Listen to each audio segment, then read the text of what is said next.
악기강의 84번째 찬양을 시작하겠습니다. 주님의 영광 나타나셨네. 함께 찬양합니다.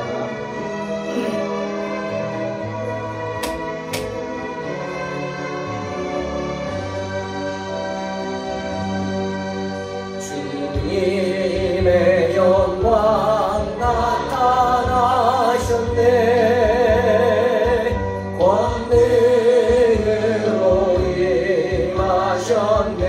죽음에서 날 살리신 죽음에서 날 살리신 주서 놀라우신 주 하나님. 아멘. 할렐루야. 주의 나라가 할렐루야 임하소서. 걷게 되리 나는 선포하리. 만왕의 왕 예수 주의 나라 임하시네. 아멘. 주님의 영광 나타나셨네.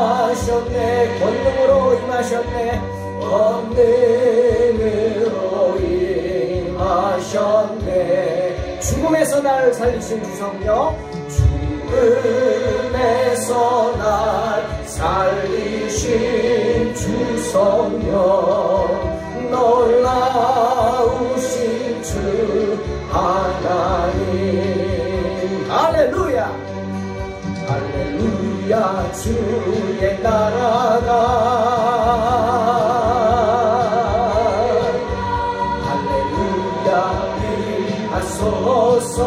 전자리 걷게 되리 나는 선포하리. 만왕의 왕 예수 주의 나라 임하시네. 할렐루야. 주의 나라가 눈먼 자는 눈을 뜹니다. 아멘. 할렐루야 임하소서.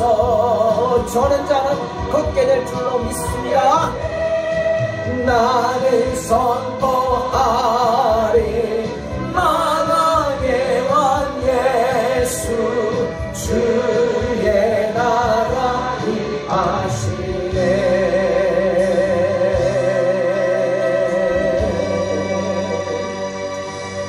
주의 나라 임할 줄로 믿습니다. 아멘. 출애굽기 23장 20절로 33절 봉독합니다. 내가 사자를 내 앞서 보내어 길에서 너를 보호하여 너를 내가 예비한 곳에 이르게 하리니 너희는 삼가 그의 목소리를 청종하고 그를 노엽게 하지 말라. 그가 너희의 허물을 용서하지 아니할 것은 내 이름이 그에게 있음이니라. 내가 그의 목소리를 잘 청종하고 내 모든 말대로 행하면 내가 내 원수에게 원수가 되고 내 대적에게 대적이 될지라. 내 사자가 내 앞서 가서 너를 아모리 사람과 헷 사람과 브릿 사람과 가낫 사람과 히윗 사람과 여붓 사람에게로 인도하고 나는 그들을 끊으리니 너는 그들의 신을 경배하지 말며 섬기지 말며 그들의 행위를 본받지 말고 그것들을 다 깨뜨리며 그들의 주상을 부수고 내 하나님 여호와를 섬기라. 그리하면 여호와가 너희의 양식과 물에 복을 내리고 너희 중에서 병을 제하리니 내 나라에 낙태하는 자가 없고 임신하지 못하는 자가 없을 것이라. 내가 너의 날수를 채우리라. 내가 내 위엄을 내 앞서 보내어 내가 이를 곳의 모든 백성을 물리치고 내 모든 원수들이 내게 등을 돌려 도망하게 할 것이며 내가 왕벌을 내 앞에 보내리니 그 벌이 히위 족속과 가나안 족속과 헷 족속을 내 앞에서 쫓아내리라. 그러나 그 땅이 황폐하게 되므로 들짐승이 번성하여 너희를 해할까 하여 1년 안에는 그들을 내 앞에서 쫓아내지 아니하고 내가 번성하여 그 땅을 기업으로 얻을 때까지 내가 그들을 내 앞에서 조금씩 쫓아내리라. 내가 내 경계를 홍해에서부터 블레셋 바다까지 광야에서부터 강까지 정하고 그 땅의 주민을 내 손에 넘기리니 내가 그들을 내 앞에서 쫓아낼지라. 너는 그들과 그들의 신들과 언약하지 말라. 그들이 내 땅에 머무르지 못할 것은 그들이 너를 내게 범죄하게 할까 두려움이라. 내가 그 신들을 섬기면 그것이 너희의 올무가 되리라. 아멘. 약속의 땅에 들어가서 하나님 앞에서 세 가지 절기, 유월절, 맥추절, 수장절을 지키라고 하신 하나님께서 오늘은 순종하는 당신의 백성들에게 엄청난 축복의 약속을 하십니다. 세 가지 은혜로운 약속을 하시죠. 이런 약속을 하시는 이유는 당신의 백성들, 즉 이스라엘 백성들을 격려하기 위해서입니다. 당근이죠. 채찍을 주시기 전에 당근을 먼저 주시는 겁니다. 격려합니다.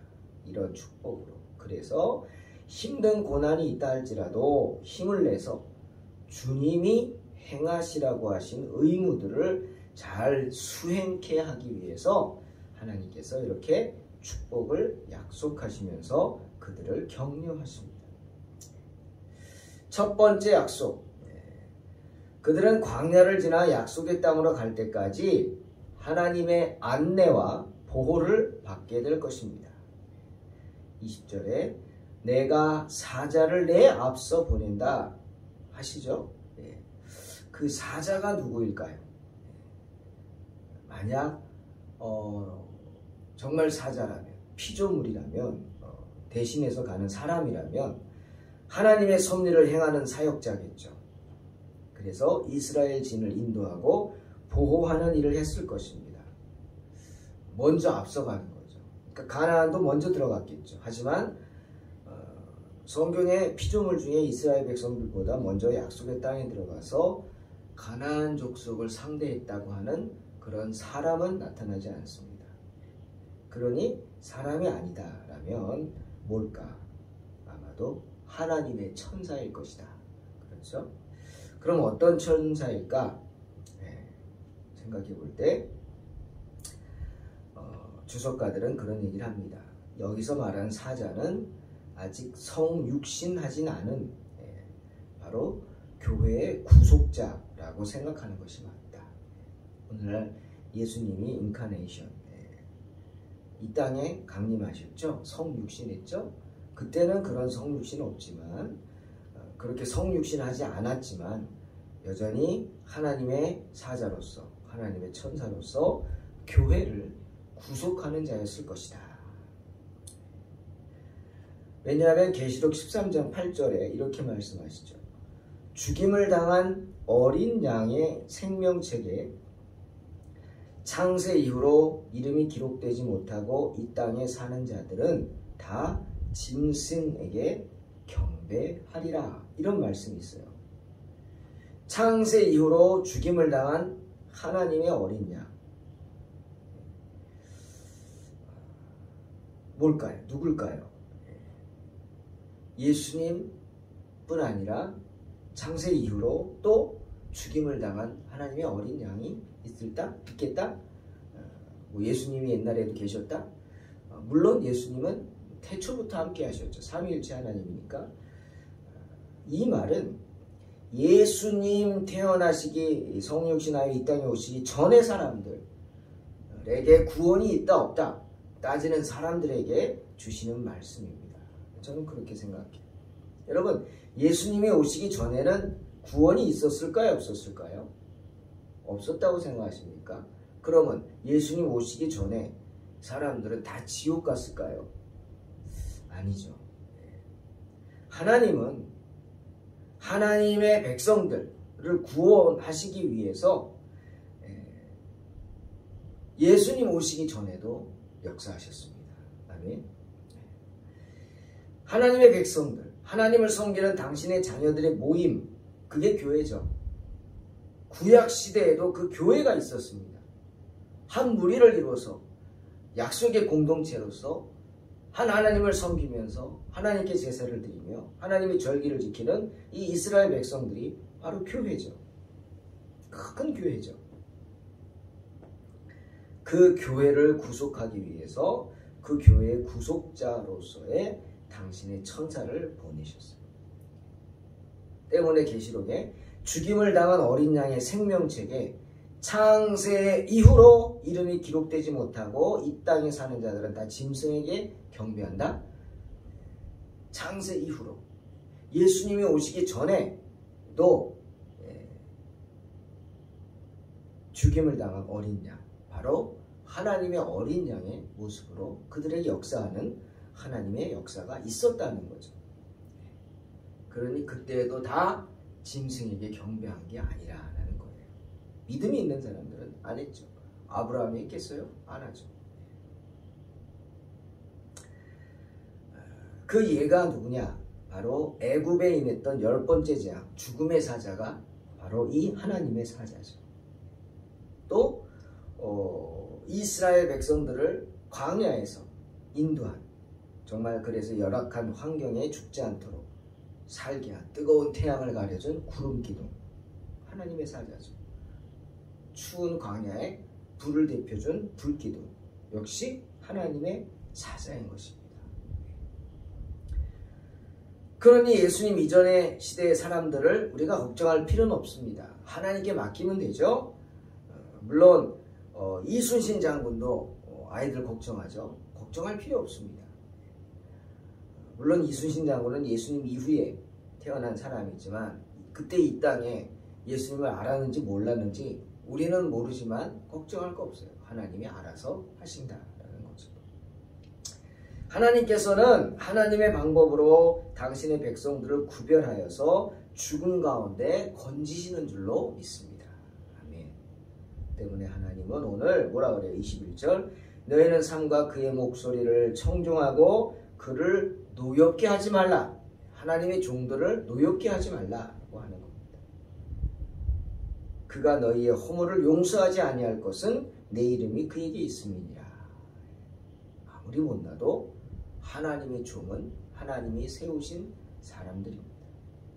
그러니 하나님의 종이 하나님께 기도하면 하나님이 들으시죠. 그 말씀이죠. 때문에 22절, 내가 그의 목소리를 잘 청중하고 내 모든 말대로 행하라 말씀하십니다. 하나님께서 보내신 그 사자의 말에 순종하라고 경고하시는 겁니다.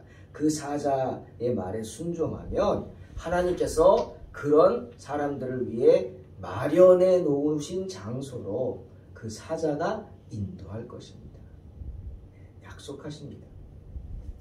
두 번째 약속, 그들은 가나안 땅에서 안주하게 될 것입니다. 하나님께서 그의 사자를 가나안 땅으로 먼저 보내셔서 가나안 7 족속을 끊어버리신다고 하시는 거예요. 그러니 어리석은 짓 하지 말라 경고하십니다. 무엇이 어리석습니까? 참 어리석죠, 인간. 하나님이 멸하신 가나안 족속에 그 우상을 섬깁니다. 여러분 생각해 보세요. 가나안에 가서 이스라엘 백성들이 가나안의 우상을 섬깁니다. 기가 막히죠. 아니 우상을 왜 섬깁니까? 거기서 그들이 섬기던 우상이 그들을 지켜줬어요? 지켜줬으면 또 모르겠지만 아니잖아요. 그들의 우상, 말 그대로 우상이에요. 아무것도 아닌 거예요. 못 지켜줬어요. 그들을 지켜주지 못해서 결국 쫓겨나게 했어요. 그런데 그런 우상을 뭐가 좋다고 또 섬깁니까? 어리석죠. 그런데 이렇게 인간은 어리석습니다. 하지만 주님 경고하시죠. 24절, 너는 그들의 신을 경배하지 말며 섬기지 말며 그들의 행위를 본받지 말고 그것들을 다 깨뜨리며 그들의 주상을 부수라 하십니다. 오직 내 하나님만을 섬기라고 하시는 거죠. 그러면 축복하신다 약속하십니다. 그러면 나는 너희에게 복을 내려 먹을 빵과 마시는 물을 주고 너희 가운데서 질병을 쓸어버리겠다 하십니다. 너희 지경 안에서는 유산하거나 임신하지 못하는 여인이 없을 것이고 너희 명대로 오래 살게 해주시겠다 약속하십니다. 너희가 거기 이르기 전에 내가 얼마나 무서운 존재인가를 거기에 사는 모든 백성에게 미리 알려 모두를 당황하게 만들겠다고도 하십니다. 그리하여 너희 모든 원수들이 너희 앞에서 도망치게 하시겠다 말씀하십니다. 사랑하는 성도 여러분, 이 모든 축복을 예나 지금이나 우리가 단 한 가지만 지키면 모두 받을 수 있습니다. 그것이 무엇이죠? 바로 25절 말씀입니다. 여호와 하나님만을 섬기는 것입니다. 그러면 삶의 축복, 건강의 축복, 장수의 축복, 번성의 축복, 평안의 축복을 받을 수 있습니다. 디모데가 디모데전서 4장 8절에서 바울이 디모데에게 뭐라 그랬어요? 육체의 연단은 약간의 유익이 있으나 경건은 범사에 유익하니 금생과 내생의 약속이 있느니라. 바울이 디모데에게 이렇게 말했어요. 그렇지 않습니까? 육체의 연단, 운동 열심히 한다고 해서 천국 갑니까? 아니잖아요. 하지만 경건 생활은 모든 면에서 유익하다는 겁니다. 왜? 그 경건 생활은 우리로 현세에서 악한 길에 빠지지 않게 합니다. 그러므로 생명을 약속해 줄 뿐 아니라 내세의 생명까지도 약속해 주기 때문입니다. 무엇이 경건 생활입니까? 바로 여호와 하나님만을 섬기는 것입니다. 자, 세 번째 약속입니다. 그들은 가나안 땅을 차지하게 될 것입니다. 그들이 가나안 땅의 현 거주민을 정복하게 되리라. 그런 약속이 주어집니다.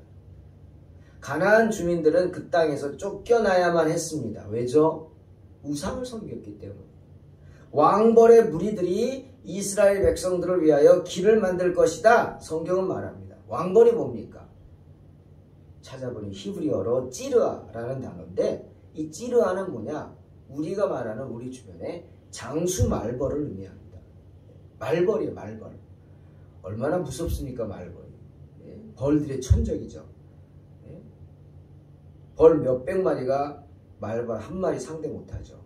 보통 벌이 아닙니다. 무서운 장수 말벌.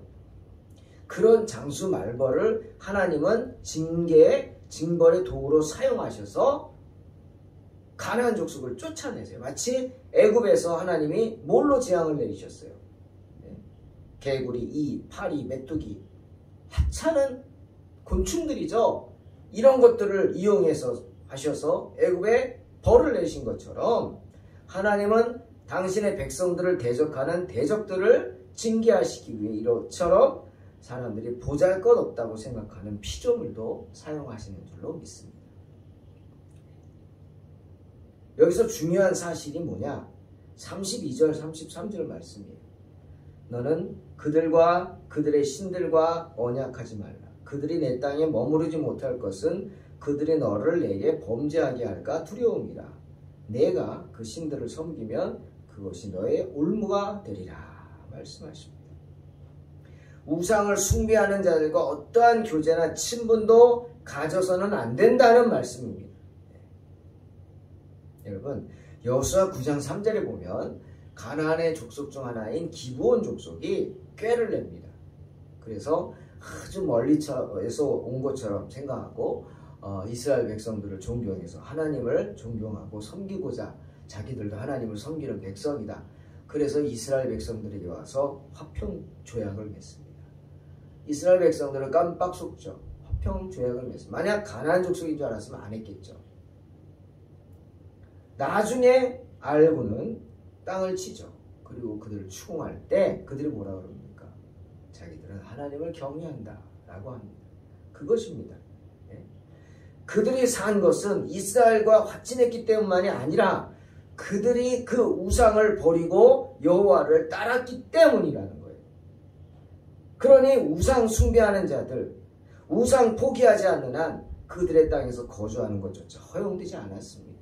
물론 쓴뿌리가 남아있었지만 가나안 족속들 다 쫓겨나지 않았잖아요. 물론 이스라엘 백성들이 열심을 내지 않고 말씀에 순종하지 않고 자기 스스로 제한을 둬서 이만하면 됐다. 이 어리석음 때문에 그런 거지만 그들이 살아남고 다 쫓겨나지 않은 건 그나마 이스라엘 백성들과 함께하면서 우상을 버렸기 때문에.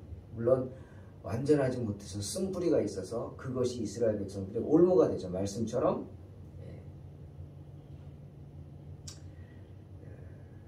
우상을 숭배하는 자들이 우상을 포기하지 않는 한 그들이 하나님의 땅에 거주하는 것은 허용되지 않을 것입니다. 않습니다. 마찬가지입니다. 우리가 천국 백성이 되기 위해서는 조그만이라도 우상 숭배하는 마음을 버려야 합니다. 우리 그런 말 있잖아요. 나쁜 길에 빠지지 않으려면 어떻게 해야 돼요? 당연하죠. 나쁜 친구를 멀리 해야 합니다. 근묵자흑이라는 말이 있잖아요. 근묵자흑. 먹을 가까이 하면 거머진다는 겁니다. 어쩔 수 없어요. 먹을 만지는데 어떻게 안 거머져요? 나쁜 친구들하고 함께하면 나쁜 길로 들어갈 수밖에 없어요. 나쁜 게 들어올 수밖에 없는 거예요. 그러니 애초에 끊어버려야 합니다. 사랑하는 성도 여러분.